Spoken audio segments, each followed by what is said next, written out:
haweenay u dhalatay waddanka India ayaa waxay guursatay maska nooca loo yaqaano cobra. Dalka India waa kan ugu mucjisooyinka badan caalamka, iyadoo wax walba oo aan la rumaysan karin laga soo wariyo.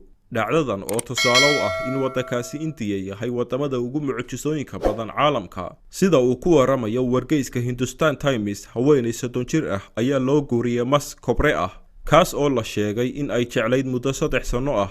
dhacdadan ayaa wargeysyo badan soo qaateen. sababta arooskani u dhacay ayaana lagu sheegay tuulada ay gabadhani ka soo jeedo, iyadoo laga aaminsan yahay in qofkii guursada mas uu tuulada oo dhan u horseedayo nasiib wanaagsan iyo horumar aan la malaysan karin. Sixiroolayaal tuulada degan ayaana arrintan soo jeediyey. waa sida wargeysku uu ku waramayo. waa markii ugu horeysay ee taariikhda caalamka la arko haweenay mas guursatay, balse India tani la yaab kuma noqonayso maxaa yeelay maalin walba ayaa waxa dhaca dhacdooyintan ka daran.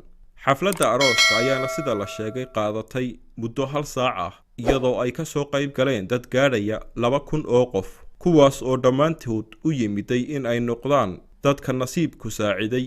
haweenaydan ayaa dhibaato caafimaad kala kulantay kadib markii ay isku dayday inay maskaasi galmo la samayso, iyadoo aaminsanayd inay ilmo u dhali doonto, balse maska ay gelisay meel aan loogu talagelin ayaa waxay kala kulantay qaniinyo badan oo sun wadata, iyadoo masku uu u gudbay ilmo-galeenka haweenaydaasi. intaas wixii ka dambeeyey waxaa loola orday dhakhtarka, iyadoo gashay qalliin qaatay 3 saacadood. dhakhaatiirta ayaa sheegay inuu masku dhaawacyo badan u geystay ilmo-galeenkeega oo aysan mustaqbalka waxba dhali karin. haweenaydan oo arrintan jaahilnimo iyo diin la'aan ay ku kaliftay ayaa ugu dambayntii tuuladeedii ku soo laabatay.